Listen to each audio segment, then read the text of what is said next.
Srisailam MLA Budda Rajasekhar రెడ్డిపై CM Chandrababu ఆగ్రహం వ్యక్తం చేశారు. అటవీ శాఖ సిబ్బందితో గొడవపై సీఎం ఆరా తీశారు. అధికారులను అడిగి డీటెయిల్స్ తెలుసుకున్నారు. తప్పు ఎవరిదైనా సరే కేసు మాత్రం నమోదు చేయాలని ఆదేశించారు. చంద్రబాబు ఆదేశాలతో కేసు నమోదు చేశారు.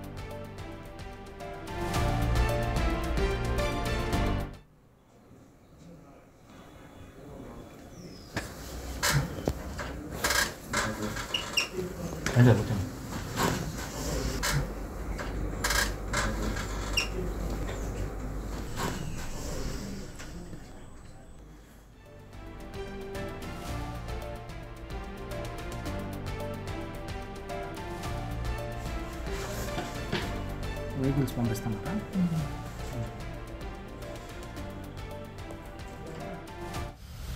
అంటే మార్కావూర్ డివిజన్ పరిధిలోని నక్కన్ రేంజ్ పరిధి బీట్ స్టాఫ్ డిఆర్ఓ గారు మరియు ఇద్దరు బీట్ ఆఫీసర్లు డ్రైవర్ పెట్రోలింగ్ చేయొచ్చు చిరుతపులి కేసు సంఘటనలో పెట్రోలింగ్ చేయొచ్చుండగా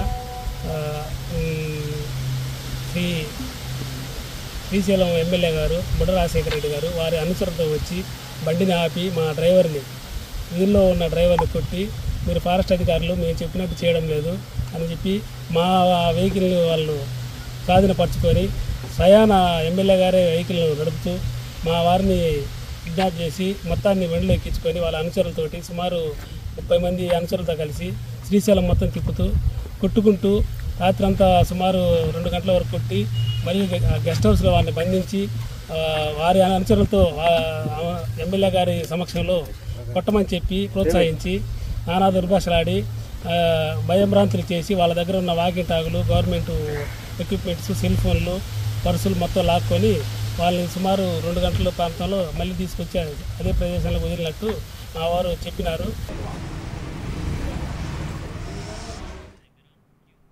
శ్రీశైలం ఎమ్మెల్యే బుడ్డా రాజశేఖర్ రెడ్డి ఆయన అనుచరులు దాడి చేశారని అటవీ శాఖ ఉద్యోగులు ఆరోపించారు.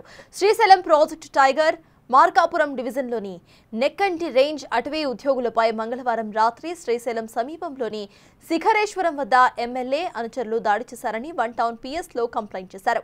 Nekkanti range sub forest officer Ram Nayak, beat officers Guruvayya, Mohan Kumar, driver కరీముల్లాను కిడ్నాప్ చేసి దాడి చేశారని ఫిర్యాదులో పేర్కొన్నారు.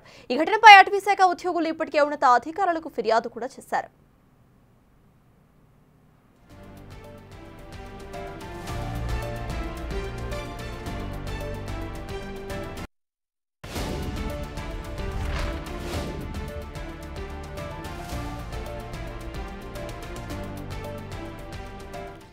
ఇక మొత్తం ఇష్యూకి సంబంధించిన అప్డేట్స్ మా ప్రతినిధి రాజేష్ అందించడానికి సిద్ధంగా ఉన్నారు. సో రాజేష్, చెప్పండి, ఈ ఇష్యూకి సంబంధించిన ఫ్రెష్ అప్డేట్స్ ఏంటి?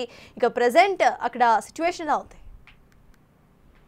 అంటే నిన్న రాత్రి డోనా అదేవిధంగా శ్రీశైలం ఘాట్ రోడ్డు సంబంధించి ఘాట్ రోడ్డు టైమింగ్స్ అంటే నైట్ తర్వాత దాని ఘాట్ రోడ్ లో ఎలా చేయరు. ఈ నేపథ్యంలో టైం ముగిసిన తర్వాత బుడ్డా రాజశేఖర రెడ్డితో పాటు ఆయన అనుచరులు ఘాట్ రోడ్డు వెళ్లే ప్రయత్నం చేసి అక్కడ అటవీ సిబ్బంది అడ్డుకోవడంతో వాళ్ళ మీద దాడి చేసే ప్రయత్నం చేయడంతో పాటు ఘాట్ రోడ్ లోనే అటవీ శాఖ వాహనం తీసుకెళ్లి వాళ్ళని స్థానికంగా ఉన్నటువంటి అక్కడ అటవీ సిబ్బందిని జీబులో ఎక్కించుకుని స్థానికంగా అక్కడ ఘాట్ రోడ్ లోనే తిప్పుకుంటూ వాళ్ళ మీద దాడి చేశారనేది ప్రధానమైన ఆరోపణ. పోలీసులు దానికి సంబంధించినటువంటి కేసు కూడా నమోదు చేశారు. ఈ నేపథ్యంలో ఈ ఘటన పైన ముఖ్యమంత్రి చంద్రబాబు సీరియస్ అయ్యారు. అధికారుల నుండి సమాచారం తీసుకున్నటువంటి ముఖ్యమంత్రి చంద్రబాబు బుడ్డా రాజశేఖర రెడ్డి తీరుపైన తీవ్ర ఆగ్రహం వ్యక్తం చేశారు. తప్పు ఎవరిదైనా కేసు నమోదు చేయాల్సిందని అధికారులని ఆదేశించారు. ఈ కేసుకు సంబంధించి ఇప్పటికే పోలీసులు అక్కడ స్థానిక 1 టౌన్ పోలీస్ స్టేషన్ లో అక్కడ అటవీ సిబ్బంది కేసు కూడా పెట్టడం జరిగింది. ఇప్పుడు సీఎం సీరియస్ అవడం వెంటనే కేసు కూడా నమోదు చేయాలని చెప్పడంతో ప్రస్తుతం కేసు అయితే నమోదు చేసే అవకాశం కనబడుతుంది. వరుస ఘటనలు అంటే తెలుగుదేశం పార్టీకి సంబంధించి ముఖ్యంగా వరుస ఘటనలు ఎమ్మెల్యేల తీరుపైన చంద్రబాబు తీవ్ర అసహనంతో ఉన్నారు. ఇప్పటికే 3 ఎమ్మెల్యేల తీరుపైన కొంత వ్యతిరేకత రావడం, కొంత ప్రజల్లో కూడా వ్యతిరేకత రావడం పట్ల చంద్రబాబు ఇప్పటికే సీరియస్ అయ్యారు. ఈ నేపథ్యంలో స్వయంగా అంటే తన సొంత నియోజకవర్గం ముఖ్యంగా అక్కడ అటవీ సిబ్బంది నైట్ డ్యూటీలో ఉంటారు. వాళ్ళ మీద దాడి చేయడం, కారులో ఎక్కించుకెళ్లి తిప్పి మరీ దాడి చేయడం అనేది ఖచ్చితంగా అందరూ ఖండిస్తున్న నేపథ్యంలో ముఖ్యమంత్రి చంద్రబాబు కూడా ఈ ఘటన మీద సీరియస్ అయ్యారు. ఖచ్చితంగా చర్యలు తీసుకోవాలని ఆదేశించారు. Right, thank you Rajesh.